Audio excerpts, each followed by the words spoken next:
দর্শক আমন্ত্রণ জানাচ্ছি এটি নিউজের প্রতি মধ্যরাতের নিয়মিত আয়োজন ইয়াং নাইট দেখার জন্য।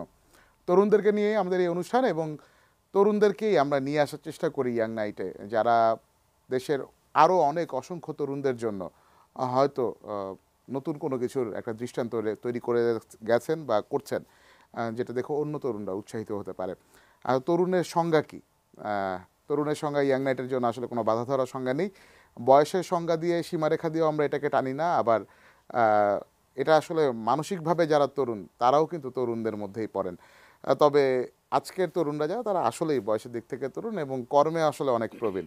তারা অনেক দূর এগিয়ে গেছেন, যে কেউ এটা ঈর্ষা করতে পারে। আমার ডান পাশে রয়েছেন আবদুল্লাহ সাফি, যিনি জুনিয়র চেম্বার ইন্টারন্যাশনালের বাংলাদেশের একটি চ্যাপ্টার রয়েছে, লোকাল চ্যাপ্টার ঢাকা ওয়েস্টের প্রেসিডেন্ট। তার সাথে রয়েছেন মোহাম্মদ হাবিবুর রহমান, যিনি জেসিআইয়েরই ডিরেক্টর ঢাকা ওয়েস্টের, এবং স্কাইপে আমাদের সঙ্গে যুক্ত রয়েছেন এই মুহূর্তে নওশীন মেহজাবিন চৌধুরী। তিনি এই ঢাকা ওয়েস্টের জেসিআই ঢাকা ওয়েস্টের ট্রেনিং কমিশনার। এই তিনজনকে নিয়েই আজকের এই অনুষ্ঠান এবং ইয়াং নাইটের এই আড্ডা নিয়ে আমরা কথা বলবো। অনেক কিছু নিয়ে কথা হবে, জুনিয়র চেম্বার কি, কারা কি কাজ করে, এবং এদের কাজের ফলে আসলে আজকে এদেরকে কেন ইয়াং নাইটে নিয়ে আসা, এটা শুনলে কি লাভ হবে, সেই কি লাভ হবে সেটা আমরা বলতে পারবো না। কারো না কারো হয়তো অবশ্যই লাভ হবে, কিছু না কিছু জানতে পারবেন। তবে আজকের আড্ডা থেকে অনেক কিছু জানা যাবে, সেই প্রত্যাশা অবশ্যই রাখছি শুরুতেই। আপনারা যারা এই অনুষ্ঠানে সরাসরি যুক্ত হতে চান, বিশেষ করে তরুণ উদ্যোক্তা যারা রয়েছেন, নেটওয়ার্কিং নিয়ে আমরা আজকের অনুষ্ঠানটি নিয়ে কথা বলবো, অনুষ্ঠানটিকে সাজিয়েছি। সুতরাং যারা অংশ নিতে চান তারা ফোন করতে পারেন 818-9218। এই নম্বরে ফোন করে আমাদের আজকের যে অতিথি রয়েছে, তিনজন অতিথির কাছে আপনারা আপনাদের প্রশ্নটি রাখতে পারেন, আপনাদের মতামত রাখতে পারেন। এছাড়া এই মুহূর্তে ফেসবুক এবং ইউটিউবে লাইভ স্ট্রিমিং হচ্ছে। আপনারা যে কেউ চাইলে ফেসবুক এবং ইউটিউবে লাইভ স্ট্রিমিং করে দেখতে পারেন এবং সেখানে কমেন্ট বক্সে কমেন্ট করে আপনাদের প্রশ্নটি রাখতে পারেন। আমরা চেষ্টা করব আজকের অনুষ্ঠান থেকে সেই প্রশ্নগুলোর উত্তর দেওয়ার। খুঁজে পাওয়ার চেষ্টা করছিলাম উত্তর, তার আগে জেসিআই ওয়েস্ট জোন, আপনারা বাংলাদেশ ইন্টারন্যাশনাল একটা চ্যাপ্টার, একটা অর্গানাইজেশন প্ল্যাটফর্ম যেটা ইউএন অ্যাফিলিয়েটেড, এবং আপনারা সেটার বাংলাদেশের যে 14টা চ্যাপ্টার কাজ করছে তার মধ্যে একটি চ্যাপ্টার হচ্ছে ঢাকা ওয়েস্ট। মোটামুটি বলা যায় যে ঢাকা শহরের যে পশ এরিয়াগুলো সেগুলো আপনারা সব কাভার করে ফেলছেন।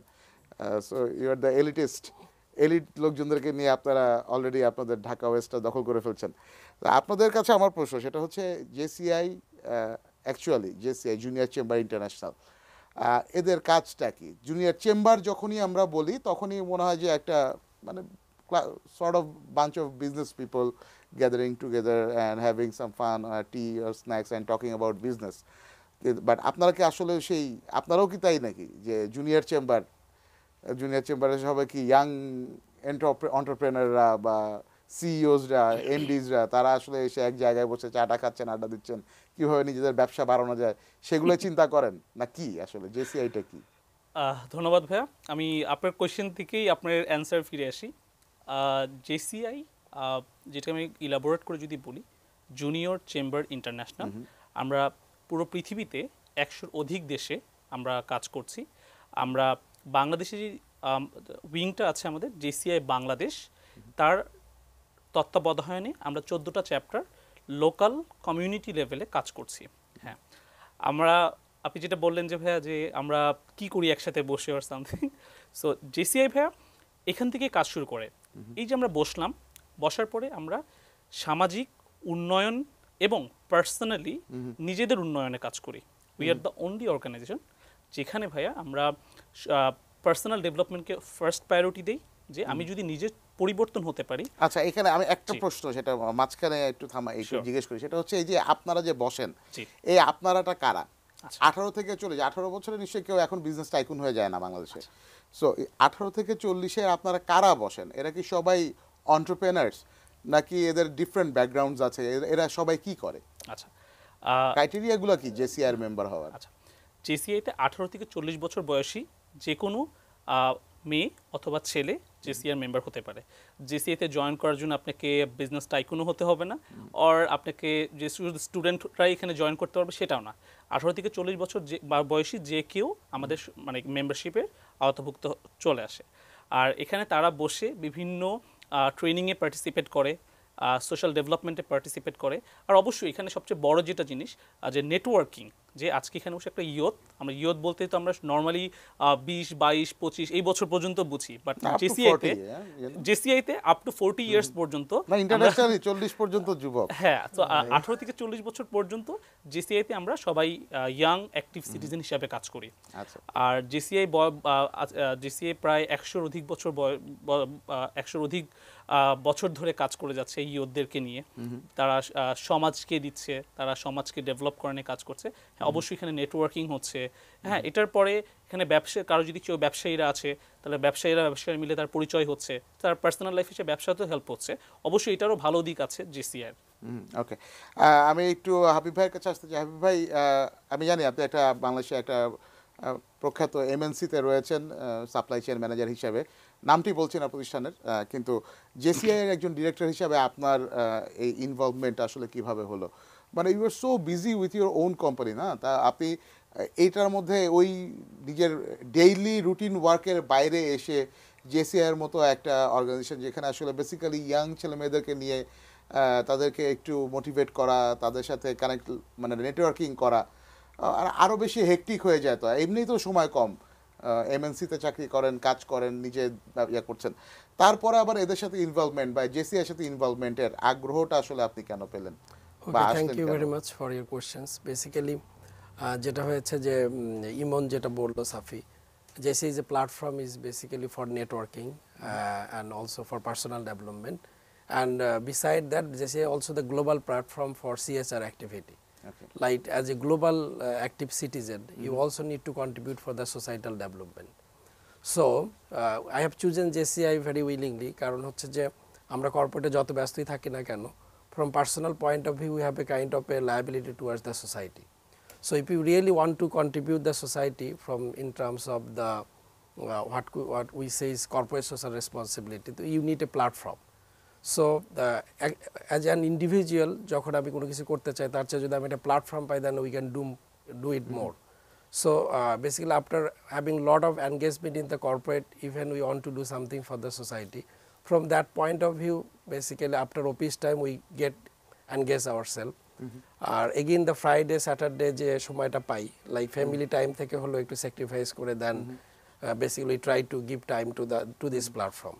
আচ্ছা, এই যে আপনি বলছেন যে কর্পোরেট সোশ্যাল রেসপন্সিবিলিটির জায়গা থেকেও আপনারা আসলে এই জায়গায় ইনভলভ হন, শুধু কি মানে জেসিআই কি শুধুমাত্র মানে সোশ্যাল রেসপন্সিবিলিটিসের জায়গাগুলোই খালি সার্চ করে কিনা, মানে জেসিআই এর এই যে প্রজেক্টগুলো সেই প্রজেক্টগুলো আসলে কোন দিকে টার্গেট করে বা কোন টার্গেট পিপল কাদেরকে টার্গেট করে আপনারা প্রজেক্টগুলো নেন? একটা তো ইয়াং ছেলেমেয়েরা যারা রয়েছে তারা তো অবশ্যই একটা টার্গেট গ্রুপ, তাদেরকে এনকারেজ করা, তাদেরকে নারিশ করা, বাট যে প্রজেক্টগুলো আপনারা নেন সেই প্রজেক্টগুলো টার্গেট পিপল কারা বা সুবিধাভোগী কারা হন আলটিমেটলি? আচ্ছা, প্রজেক্টের ব্যাপারে যদি বলি, এই যে আমরা বিভিন্ন ব্যাকগ্রাউন্ডের বিভিন্ন প্রফেশনালসরা আমরা একসাথে যখন বসি, সবার প্রথমে আমরা যেটা করি যে আমরা একটা নিড অ্যানালাইসিস করি। নিড অ্যানালাইসিস বলতে যে আমার চোখে লোকাল প্রবলেমটা কি, আমার চোখে সোসাইটির এই মুহূর্তের প্রবলেমটা কি, যেটার হয়তো বা ভিকটিম আমিও। তো এই টাইপের প্রবলেমগুলো আমরা নিয়ে সবাই বসি, আমরা গোল করে বসি, বা আমরা অনেক সময় কফি শপে বসা হয়, কারো অফিসে বসা হয়, বসে আমরা এগুলো নিয়ে আলোচনা করি। যে ফর এক্সাম্পল আমি যদি আমরা একটা প্রজেক্টের কথা বলি, আমি এক্সাম্পলটা এখান থেকে দিই যে কারা টার্গেট গ্রুপ হয়ে যায়। যেমন আমরা ওইভাবে বসি, গত বছর এবার বসলাম এভাবে যে বসে আমরা জাস্ট আলোচনা করতে করতে আমরা আসলাম যে এই যে বাস ড্রাইভার বা ট্রাক চালক, সবাই তো আমরা এদের উপরে রাগ করি, পেশাদার চালক যারা, পেশাদার চালক, প্রফেশনাল ড্রাইভার যারা, তো আমরা তো এদের উপরে আমাদের এই যে বিভিন্ন ইনসিডেন্ট হয়ে গেল, তো আমরা দুর্ঘটনা, তো দেখো এদেরকে আমরা একটা নেগেটিভ ক্যারেক্টারে নিয়ে আসছি, যে এরা মানে করে ফেলেছি আমরা। তো আসলে প্রবলেমটা কি? আসলে প্রবলেমটা কি আমাদের যে আমরা নিয়ম না মেনে রাস্তা পার হচ্ছি, আমরা রেকলেস ড্রাইভিং করছি, বা আমরা কি মানে রাস্তাঘাট খুবই সংকীর্ণ ওভারটেক করছি। পরে আমরা অ্যাকচুয়ালি একদিন আমাদের একটা টিমকে পাঠালাম মহাখালী বাস টার্মিনালে, ওখানকার যেই কমিটি আছে তাদের সাথে আমরা ডিরেক্টলি যে কথা বললাম, যারা বাস চালকদের যে সমিতিটা, তো ওনার সাথে কথা বললাম যে আমরা একদিন আপনাদের সব এখানকার যারা ফেলো প্রফেশনাল ড্রাইভার্স আছে তাদের সাথে একটু কথা বলতে চাই। তো বলে কিছু আমরা ইনফরমেশন নিতে চাই যে তাদের অনুভূতি কি যে এই যে ব্যাপারটা নিয়ে। তো পরে বিভিন্ন কথাবার্তার পরে দেখা গেলো যে আমরা একটা মানে সারাদিন নিড অ্যানালাইসিস করার পর দেখলাম যে না, তাদের কিন্তু প্রবলেমটা খালি মানসিক বা মানে দক্ষতার না, এখানে অন্য ঝামেলা আছে। তো ওটা কি, পরে দেখলাম যে ম্যাক্সিমাম ড্রাইভারের চোখের সমস্যা, আমার ফিজিক্যাল ফিটনেস নাই। হ্যাঁ, চোখের সমস্যা, লাইসেন্স আছে বাট তাদের চোখের সমস্যা। চোখের সমস্যা কীরকম, কেউ এই ড্রাইভারদের বাসের যেই ডান পাশের যে গ্লাসটা এটা সবসময় খোলা থাকে, বাতাস আসছে, ধুলা আসছে, হেল্পার যিনি থাকেন তার ওখান থেকেও গ্লাস খোলা থাকে, সারাদিন রাত সে হাই বিম চোখে এসে পড়ছে।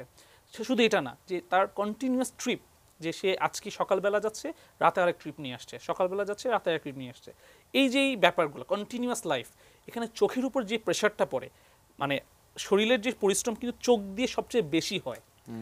এই জিনিসটা আমরা খুঁজে বের করলাম যে না, ম্যাক্সিমাম যে চোখে ছানি পড়া, কেউ দূরে বেশি দেখে, কেউ কাছে কম দেখে, মানে মানে সব কিছু মিলিয়ে একটা মানে তাদের চোখের উপরে তাদের কোনো মানে কেয়ারই নাই। ইভেন তারা কখনো বদারও ফিল করে না যে আমি একটা ডক্টরের কাছে যাব, চোখ দেখাবো, সময়টা তাদের নাই, ওটা ইম্পর্টেন্সটিটাই বুঝে না। তখন দেখা যায় যে এই যে যখন তারা নাইট ট্রিপগুলো নিয়ে যাচ্ছে বা যাচ্ছে, তারা মানে তারা যে দেখছে না চোখে, ঘোলা দেখছে, এটা তারা বোঝার অ্যাড্রেসই করে না, অ্যাড্রেসই করে না। সাথে সাথে তখন আমরা আবার বসলাম যে হ্যাঁ, এই হচ্ছে আমার প্রবলেমটা, আমরা আসলেই এটা একটা মানে প্রবলেম, হ্যাঁ এটাকে এখন আমরা আর একটু স্ট্রংলি নিড অ্যানালাইসিস করতে চাই, এটা একটা প্রুভেন প্ল্যাটফর্ম দরকার। যে তো দেন অবভিয়াসলি জেসিআই, দেন আমরা একটা কি তাদের করতে পারি, তখন আমরা একটা মেডিকেল প্রাইভেট একটা মেডিকেল হাসপাতালের সাথে, চক্ষু হসপিটালের সাথে কথা বললাম যে আপনারা কি আমাদের সাথে কাজ করবেন কিনা। এই যে আসলে আমার কোলাবোরেশন। আচ্ছা, এই আমার যেই বাস চালক ভাইরা আছে, এদের চোখ পরীক্ষা করব আমরা, এদের চোখ পরীক্ষা করে আসল ডাটাটা আমি নিয়ে আসবো, যে আসলে কি আমরা যেটা ফিল করলাম বা তাদের কাছে শুনলাম, এটাকে আসলে মানে আসলে কি এটাই কিনা। তো পরে যেয়ে দেখলাম যে না, ওনারা আমার প্রায় একটা মানে উইকডের মধ্যে প্রায় 465 জন ড্রাইভার যারা ছিলেন তাদের আমরা চোখ পরীক্ষা করলাম, অ্যান্ড ম্যাক্সিমামেরই চোখে সমস্যা, ওই যেগুলো বললাম আর কি। সাথে সাথে তারা কী করলাম, যেহেতু ওরা আমাদের সাথে কোলাবোরেশন করলো, তো ওদেরকে আমরা একটা নামমাত্র মূল্যে তাদের সার্জারি করার যে স্কোপটা, তারপর তাদের যাদের চশমা লাগবে চশমা, যাদের মেডিসিন লাগবে, যাদের ফার্থার চেক আপ দরকার, আমরা এটা প্রোভাইড করলাম। তো এটা আমার ফার্স্ট ফেজ ডান, আমার প্রজেক্ট শুরু হয়ে গেল। কিন্তু সো তখন আমার এখানে আবার এই যে প্রজেক্টটা শুরু করলাম, আমার কিন্তু এখানে ইম্প্যাক্ট মেজারমেন্ট আছে। ইম্প্যাক্ট মেজারমেন্টটা কি, এটা আমরা জেসিআই ওয়ার্ল্ড ওয়াইড আমরা ফলো করি, যে আমি যে একটা প্রজেক্ট করব, এই যে আমার টার্গেট গ্রুপ, এদেরকে আমি শুরু করলাম একটা টাইম লাইনে, যে হ্যাঁ এটা আমি 3 বছর পরে আমি এই 465 জন এই যে চালক যারা আছেন তাদের যদি আমি চোখটা শুধু মানে ঠিক করতে পারি, কতগুলো মানুষের জীবন বাঁচে। একজন কিন্তু এক একটা ট্রিপে প্রায় 50-60 অ্যাসেসমেন্ট করছিলেন আপনারা তখন আমরা চিন্তা করলাম যে হ্যাঁ, এখন আমি নেক্সট লেভেলে যেতে পারি, ওদের চোখ একবার যদি ঠিক হয়ে যায় আমি কতটা রিস্ক কমিয়ে নিয়ে আসতে পারি। দিস ইজ হাউ আমরা এরকম করে মাল্টিপল প্রজেক্ট, আমরা শুধু ঢাকা ওয়েস্ট না, আমাদের আদার যে চ্যাপ্টারগুলো আছে এরকম তারা বসে, এই যে প্রফেশনাল ভাইয়ারা যিনি আছেন, এই যে কর্পোরেট যারা আছেন, বা আমরা যারা উদ্যোক্তা আছি, আমরা যখন বসি আমাদের নিজেদের কাজের বাহিরে এসে আমরা এই প্রজেক্টগুলো নিয়ে কাজ করা শুরু করি। ওকে, আমরা এই মুহূর্তে একটু স্কাইপে যেতে চাই, সেখানে নওশিন মেহজাবিন চৌধুরী আমাদের সাথে যুক্ত রয়েছেন। নওশিনের কাছে আমি একটু প্রশ্ন করতে চাই। নওশিন, আমরা আসলে প্রজেক্ট ইমপ্লিমেন্টের কথাগুলো শুনলাম, কিন্তু আপনি রয়েছেন ট্রেনিং কমিশনার হিসাবে। সো ট্রেনিং কমিশনার হিসাবে আসলে জেসিআই এর মেম্বারদেরকে আপনি কিভাবে ট্রেন করেন, বা এই ট্রেনিংয়ের পারপাসটা কি, টার্গেটটা কি, বা আপনারা কিভাবে এই ট্রেনিংটাকে আসলে কিভাবে অ্যাকুমুলেট করেন আপনাদের টোটাল জেসিআই এর কনসেপ্টের সঙ্গে? আচ্ছা, থ্যাংক ইউ ভাইয়া। ট্রেনিং আসলে আমি নিজেই প্রোভাইড করা ছাড়া আমরা ভ্যারিয়াস রকমের ট্রেনিং অর্গানাইজ করে থাকি। আপনি জানেন যে সাফি অলরেডি বলেছে যে আমাদের একদম ইয়াং থেকে 40 ইয়ার্স ওল্ড পর্যন্ত মেম্বার আছেন। সবাই মোটামুটি নেটওয়ার্কিং এর বাইরেও অনেক পার্সোনাল গ্রোথ বা অনেক সেলফ ডেভেলপমেন্টের জন্য আসলে জেসিআই জয়েন করে থাকে। তো সেই ক্ষেত্রে আমরা আমাদের লোকাল চ্যাপ্টার থেকে শুরু করে জেসিআই ন্যাশনাল বোর্ড থেকে শুরু করে ইন্টারন্যাশনালি তাদেরকে ট্রেন করে থাকি। তো এটা আমরা যেটা করে থাকি, রুট লেভেলে আমাদের লোকাল চ্যাপ্টার থেকে আমরা আমাদের মেম্বারদের যে পার্সোনাল সেলফ ডেভেলপমেন্ট এবং তাদের গ্রুমিং এর উপর একটু বেশি কনসেন্ট্রেট করি। দেখা যায় যে আমাদের লাস্ট ইয়ার স্টুডেন্ট থেকে শুরু করে 37-38 ইয়ার্স ওল্ড হাউসওয়াইফ যারা, তারাও জয়েন করছেন সেলফ গ্রুমিং এবং তাদের পার্সোনাল ডেভেলপমেন্টের জন্য। তো এই ক্ষেত্রে আমরা লিডারশিপ এই জাতীয় ট্রেনিং বেশি করিয়ে থাকি।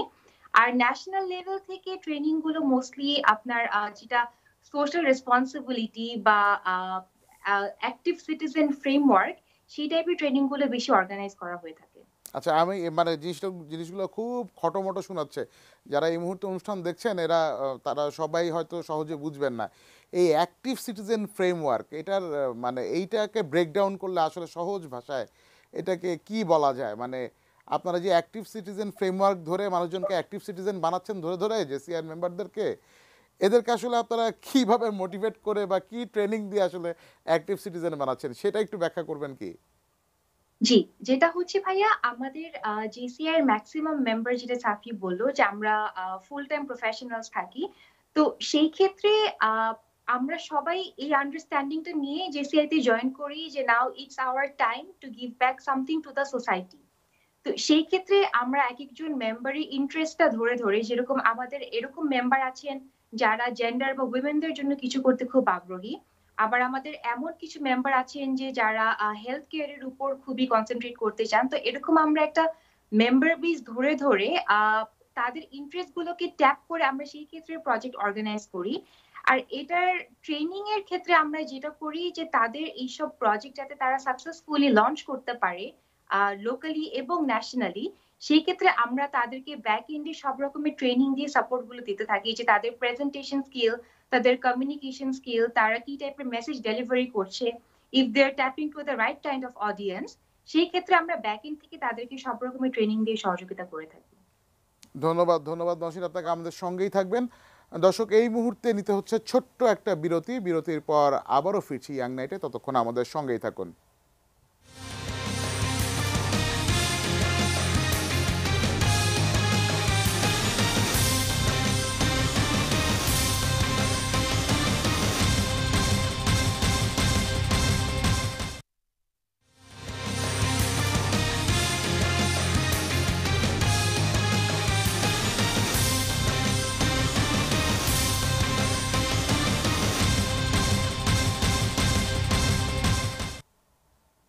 বিরতির পর আবারও স্বাগত জানাচ্ছি ইয়াং নাইটে। আমাদের আজকের বিষয় ইউথ নেটওয়ার্কিং অথবা নেটওয়ার্কিং ইউথ। আমাদের সঙ্গে আজকে রয়েছেন জুনিয়র চেম্বার ইন্টারন্যাশনালের ঢাকা ওয়েস্ট চ্যাপ্টারের প্রেসিডেন্ট আবদুল্লাহ সাফি, এবং আমাদের সঙ্গে রয়েছেন ঢাকা ওয়েস্ট চ্যাপ্টারেরই পরিচালক মোহাম্মদ হাবিবুর রহমান। আমরা মানে বিরতির আগে একটা জায়গা পর্যন্ত মোটামুটি জেসিআইয়ের কর্মতৎপরতা সম্বন্ধে একটা ধারণা আমরা মোটামুটি পেয়েছি, কিন্তু জেসিআইয়ের যারা সদস্য, এই যে এন্টারপ্রেনার্স, স্টুডেন্টস এবং একই সঙ্গে কর্পোরেটস, আপনারা যারা একটা প্ল্যাটফর্মে এসে এই যে নেটওয়ার্কিংটা করছেন ইউথদের সাথে, এই নেটওয়ার্কিংয়ে ট্রেনিংয়ের কথাগুলো আমরা শুনলাম, কিন্তু যারা শুধু এই ট্রেনিং, ইয়াংদেরকে মানে একটু ট্রেন আপ করা, তাদেরকে একটু গাইড করা, এটুকুই কি আসলে জেসিআইয়ের সাফল্য, নাকি ট্রেনিংয়ে একজন আরেকজনের সাথে পরিচিত হওয়া, আপনাদের কর্পোরেট ওয়ার্ল্ড প্লাস বিজনেস ওয়ার্ল্ডের মধ্যে একটা কেমিস্ট্রি তৈরি হয় জেসিআইয়ের প্ল্যাটফর্মে এসে? আমি একটু হাবিব ভাইয়ের কাছে জানতে চাই যে আপনি তো এমএনসিতে রয়েছেন, আপনার সাথে যখন ইয়াং এন্টারপ্রেনাররা যখন আপনাদের সঙ্গে যুক্ত হন, কথা বলেন, এটার আসলে টু ওয়ে কমিউনিকেশনটা কিভাবে হয়, কেমন হয়?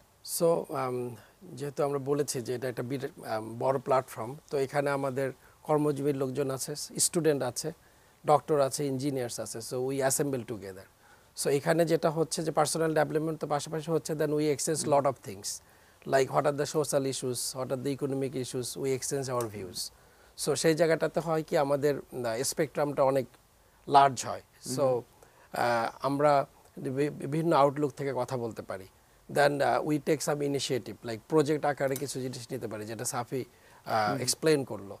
দেন আমরা বাজেট নিয়ে কথা বলতে পারি, like government budget is coming, then we can arrange a গোল টেবিল বৈঠকের মতো, সেখানে আমরা কস্ট অফ ডুইং বিজনেস নিয়ে কথা হয় না? আপনারা যখন কর্পোরেটসরা যখন একসাথে বসেন যে আচ্ছা কস্ট অফ ডুইং বিজনেস বেড়ে যাচ্ছে, আমার এই জায়গায় সমস্যা হচ্ছে, আমার এই জায়গায় এলসি পেতে সমস্যা হচ্ছে, ব্যাংক আমাকে হেল্প করছে না, এই ধরনের প্রবলেমগুলোকে আপনারা ফেস করেন না এই প্ল্যাটফর্মে? এটা তো বাংলাদেশের ইকোনমিক পার্সপেক্টিভে, এবং বাংলা অ্যাজ ইউ নো যে Bangladesh is having more than 6.5% GDP growth. We are progressing, but side by side, it is 7%. Right, 7%. Just last few days report came.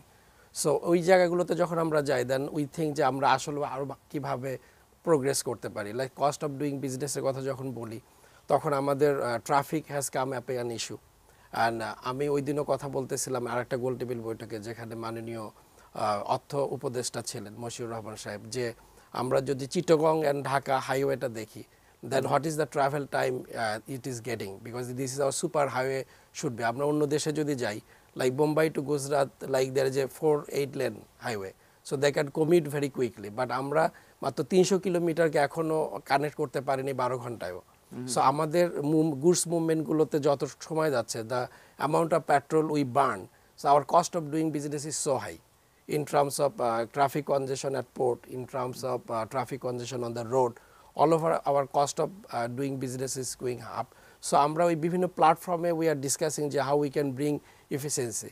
As a profession, I am supply chain professional. So ওই point থেকে আমরা দেখি যে আসলে cost কম্পোনেন্টগুলো supply চেনের সাথে কিন্তু related. So আমরা পরামর্শ দিচ্ছি বিভিন্ন প্ল্যাটফর্মে যে আমরা how can we reduce that and can bring the efficiency on the overall country economic development, সেই জিনিসগুলো কিন্তু ডিসকাস হচ্ছে এবং সেটা চ্যাপ্টার লেভেলে হচ্ছে, ন্যাশনাল লেভেলে হচ্ছে। সেই জিনিসগুলো একখানে হয়ে আমরা একটা ভালো ক্যাম্পেইন করতে পারি অন অল দোজ ইস্যুস। আচ্ছা, এটার পাশাপাশি আপনারা বলছিলেন যে বাজেটারি ইস্যুগুলো নিয়েও আপনারা কথা বলেন। বাজেটারি ইস্যুগুলো নিয়ে আপনারা কি আসলে শুধুমাত্র মানে সভা সেমিনারের মধ্যে সীমাবদ্ধ, নাকি অ্যাকচুয়ালি আপনারা যে একটা প্রেশার গ্রুপ হিসাবে কাজ করতে পারেন, বা আপনাদের কথা আপনাদের সঙ্গে কি অর্থ মন্ত্রণালয় বা এনবিআর আপনারা কি তাদেরকে কোনো ইনপুট দিতে পারেন কিনা? আমাদের ন্যাশনাল প্ল্যাটফর্ম আছে, সেখানকার মাধ্যমে আমাদের কমিউনিকেশন চ্যানেল আছে, বাট আমরা এটা দুভাবে দেখি। একটা হচ্ছে প্রি বাজেট একটা discussion where we can take the inputs from the different professions and we can channelize that. Like if you see the localizations project of in terms of the manufacturing bandwidth increase and also the creating the lot of employment, সেখানে দেখা গেল government কোনো একটা rule impose করলো, like cost of goods সোল্ডের উপর government is imposing tax. On the other hand government once যে localization হোক, অর্থাৎ যে জিনিসগুলো আমরা ইম্পোর্ট করে নিয়ে আসি সেগুলো দেশের প্রোডাকশন হোক, কিন্তু সেগুলো হওয়ার পরে যদি আবার সেটার প্রোডাকশনের উপর যদি ট্যাক্স চলে আসে, that is a burden. So we identify all those and we try to bring all those on the table, যে whether it is contradictory for the growth. একটা সাইডে হয়তো বা যে পলিসি মেকার এটা করতেছে from revenue point of view, but there is another wing which is BIDA, Bangladesh investment development authority, তারা হয়তো বা আপনাকে ইনভেস্টমেন্টকে এনকারেজ করতেছে। সো এই দুটো যেন সাইনার্জি ক্রিয়েট করে কন্ট্রিবিউট করতে পারে, we talk about that. So this is one side. Another side is after budget, what are the focus point is coming to the society, like in which sector government is putting thrust. So in the you see the lot of development in the electricity. Perhaps in the next year we will get the another channel যেখানে হয়তো government will give more thrust. So ওই জায়গাতে আমরা কি করতে পারি, ওই জায়গাতে আমরা এগিয়ে আসলে what is the benefit for the entrepreneurs, that we can figure out and we can campaign ourselves. হ্যাঁ, কিন্তু এই যে প্রোগ্রামগুলোর কথা বলছেন, যে প্রজেক্টগুলোর কথা বলছেন, সেগুলো তো আসলে জেসিআইয়ের চেয়ে একটু আলাদা। জেসিআই তো আসলে basically social business, social entrepreneurship এবং সোশ্যাল সমস্যাগুলো সমাধান, প্রবলেমগুলোকে সলিউশনের ব্যাপারে চিন্তা করে। তো এটার সাথে আপনারা যখন বিজনেস পিপলরা বা কর্পোরেট পিপলরা যখন একসাথে একটা জায়গা হয়ে যান, স্বাভাবিকভাবেই তো একটু ডিফ্লেকশন চলে আসার কথা, একটু to the from the course of the JCI. এইটা কি হওয়ার সম্ভাবনা? এখানে আমি একটু ক্লারিটি দেই, যে টপিকসগুলো আমি ডিসকাশন করলাম, ইট ইজ অ্যাওয়ারনেস। আচ্ছা, it is not a kind of a for business interest, because এখান থেকে আমরা আসলে যে non profitable organization. So it is a kind of awareness which basically directly contributing to the societal development. It's not like যে আমরা এখান থেকে কোনো বেনিফিট নিয়ে JCI is making profit. It is not like that. So knowledge bandwidth থেকে যদি আপনার knowledge bandwidth, again it is coming as a personal development. So as a JCI member, when you come to know all these facts, really you can really contribute. So your personal bandwidth is increasing, and from which direction is country moving, you are not apart from the country, you are part of the country. So ওখানে থেকে কিন্তু আপনাকে move করতে হবে। So এই জিনিসগুলো কিন্তু আপনার ব্যান্ডউইথ ইনক্রিজ করতেছে, আউটলুক ইনক্রিজ করতেছে। সো অ্যান্ড অলসো দ্য আমরা বলেছি যে নেটওয়ার্কিং ইনক্রিজ করতেছে। সো আমাদের we can make the people our member, like গভর্নমেন্টের কোনো লোক আমাদের মেম্বার হতে পারে। সো আমরা কিন্তু তাদের সাথে we are coming very close contact with them. So সেখান থেকে আমরা মেম্বারশিপে চলে আসতে পারলাম। ওকে, আমি একটু শাফির কাছে আসতে চাই। শাফি, আপনাদের বাংলাদেশ মানে এটা হচ্ছে জুনিয়র চেম্বার ইন্টারন্যাশনাল, জেসিআই বাংলাদেশের 14টা চ্যাপ্টার, তার মধ্যে 12টাই আসলে ঢাকা কেন্দ্রিক। মানে খুব বেশি কি একটু রাজধানী কেন্দ্রিক হয়ে যাওয়ার এই কারণটা কি? কেন আর একটু ডিভিশনাল লেভেলে, একটু সিটি লেভেলে কেন ছড়ানো সম্ভব হচ্ছে না? আপনাদের কাছে কি মনে হয়? আহ, মানে JC এই সংগঠনটা আসলে যত পুরনো, এবং বাংলাদেশেও প্রায় 20-30 বছরের মতো, প্রায় 20 20 বছর। বছর প্রায় পার করে ফেলেছে। সো 20 বছর একটা অনেক বড় সময়। তো এখনো শুধুমাত্র বড় শহর ঢাকা এবং চট্টগ্রাম কেন্দ্রিক 14টা চ্যাপ্টার, অন্যান্য শহরগুলো একটু পিছিয়ে পড়ে যাচ্ছে কেন? তাহলে ইন্ডাস্ট্রিয়ালাইজেশন কিভাবে হবে? সোশ্যাল রেসপন্সিবিলিটিগুলো কিভাবে ফাইন্ড আউট হবে? আচ্ছা, এখানে যদি বলি যে ছোট করে বলতে হবে, হ্যাঁ, শেষের হ্যাঁ, দিকে চলে আসছে। যেহেতু প্রায় 20 বছর আমরা পার করে আসলাম, এখানে লোকাল চ্যাপ্টারগুলো ঢাকা কেন্দ্রিক, মানে যে শুধু কার্যক্রমগুলো ঢাকামুখী সেটা না, আমরা সারা বাংলাদেশে কাজ করি। আমি যদি এখানে একটু বলি, আমাদেরই যেমন একটা প্রজেক্ট আছে, প্রজেক্ট স্টেপস। এখানে আমরা যেটা করি যে সারা সারা বাংলাদেশে কিন্তু যেমন ঢাকায় যেভাবে ডিবেট বা পাবলিক স্পিকিং নিয়ে এত কথা হয়, এত চর্চা হয়, ঢাকার বাইরে কিন্তু এগুলো হয় না। যেমন আমরা গত বছরের আগের বছর 17 সালে আমরা কক্সবাজারে প্রথমবারের মতো ইংলিশ ডিবেট চালু করে আসলাম। ওখানকার যেই ডিগ্রি কলেজগুলো আছে বা ওদের যেই ইন্টারনাল যেই ইউনিভার্সিটিগুলো আছে, এদেরকে সমন্বয় করে আমরা ওখানে পাবলিক স্পিকিং অ্যান্ড ডিবেটের উপরে একটা কম্পিটিশন কোর্স সব কিছু নিয়ে আমাদের সাথে একটা পেটস নামে একটা অর্গানাইজেশনের সাথে আমরা মার্জ হয়ে কাজটা করলাম। আমরা সিলেটে চলে গেছি, আমরা রাজশাহীতে চলে গেছি, আমরা খুলনায় চলে গেছি। আমরা কিন্তু মানে ঢাকায় হয়তোবা কেন্দ্রটা ঢাকায়, বাট আমরা কিন্তু একটু বড় করছি। আমাদের সিলেটে এখন একটা চ্যাপ্টার আছে, সিলেট প্ল্যাটিনাম। আমার চিটাগাংয়ে একটা চ্যাপ্টার আছে, ইভেন এটা হোপফুলি এটা আরও বাড়বে ওখানে। তো আস্তে আস্তে কিন্তু ভাই আমরা ডেভেলপ করছি। আমরা আগে জেসিআর যে মুভমেন্টটা, এটার হোলটাকে স্ট্রং করছি। আমাদের যিনি ন্যাশনাল প্রেসিডেন্ট আছেন ইরফান ভাইয়া, তো ওনার ডিরেকশন অনুযায়ী আমাদের এই বছর আমরা জেসিআর যে ইন্টারন্যাশনাল ভ্যালুসগুলো আমরা একদম লোকালি স্ট্রংলি এক্সপোজ করতে চাই, স্ট্রংলি স্ট্যাবলিশ করতে চাই, সেই তার ডিরেকশনে কাজ করছি আমরা। ওকে, ধন্যবাদ আপনাকেও। আমরা এই মুহূর্তে একটু স্কাইপে যেতে চাই নওশীন মেহজাবিন চৌধুরীর কাছে। নওশীন, আপনার কাছে আমার প্রশ্ন যে এই যে আপনারা কাজ করছেন, নতুন যারা মেম্বার হতে চান জেসিআই এর, তাদের জন্য আপনার পরামর্শ কি হবে? যে জেসিআই মেম্বার হতে হলে কি করতে হবে, বা কোন দিকগুলো একটু নজর রাখতে হবে, যেটা দিয়ে আসলে জেসিআই মেম্বার হিসাবে, মেম্বার হওয়ার পরে বা হতে চাইলে একজন সবচেয়ে বেশি মোটিভেটেড হবে, একটা ছেলে বা একটা মেয়ে? জি, আমি এটা বলতে পারি যে জেসিআই জয়েন করার জন্য যে প্রিপারেশনটা, একজন অ্যাভারেজ ইন্ডিভিজুয়াল যদি জেসিআই বা জেসিআই যে কোনো চ্যাপ্টার জয়েন করে, he can come out to be a much better individual at the end of the day. আমি যেটা বলেছি প্রথমে, যে আমরা লোকালি এবং ন্যাশনালি নিজের পার্সোনাল গ্রুমিং এর জন্য বেশ কিছু ট্রেনিং দিয়ে থাকি।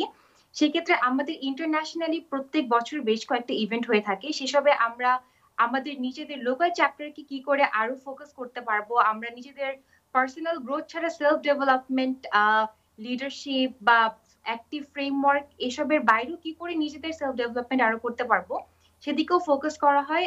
আমার অ্যাডভাইস সেটাই হবে যে যারা নেটওয়ার্কিং করতে আগ্রহী এবং যারা নিজেদের পার্সোনাল ডেভেলপমেন্ট বা গ্রুমিং এর জন্য একটা জায়গা খুঁজছেন, JCI is the perfect place to be, যেখানে আমরা অফিসিয়ালি এবং formally with a proper group of network সবাইকে পার্সোনালি ট্রেন করে থাকি।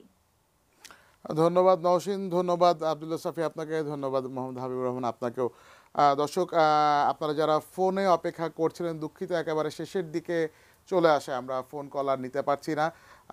অনুষ্ঠান জমে উঠেছিল এবং আরও হয়তো আড্ডাটা জমে যেত, কিন্তু সময়ের একটা বাধ্যবাধকতা থাকেই, সে কারণে অনুষ্ঠানটা আজকের মতো এখানেই শেষ করতে হচ্ছে।